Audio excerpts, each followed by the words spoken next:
I'm Damian Bailey, Professor of Physiology here at the Neurovascular Research Laboratory at the University of South Wales. This publication is concerned with a condition known as chronic mountain sickness.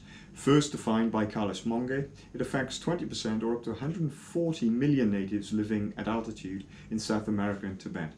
In our previous research, we've provided a molecular basis termed oxidative inflammatory nitrosative stress, or oxynos, which is defined by a free radical mediated inactivation of the primary vasodilator molecule nitric oxide. And this is associated with systemic vascular endothelial dysfunction. To what extent this then extends to the cerebral vasculature has not been investigated, and this was the primary focus of the current investigation. We compared healthy lowlanders born and bred at sea level with healthy highlanders born and bred in La Paz, and also those diagnosed with chronic mountain sickness. So what did we find?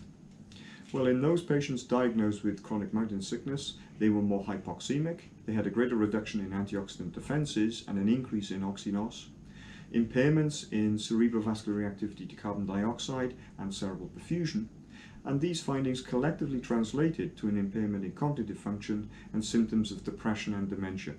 So these findings provide the first molecular hemodynamic basis underpinning the cognitive and neuropsychological impairments observed following lifelong living or lifelong maladaptation to the extremes of high altitude.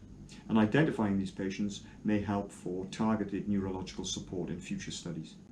So as is always the case with research, these findings have identified a number of additional questions that we would like to follow up.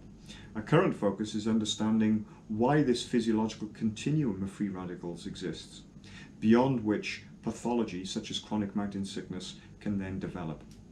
I hope you enjoy the publication and thank you for listening, and please don't hesitate to get in touch with the research team if you have any questions.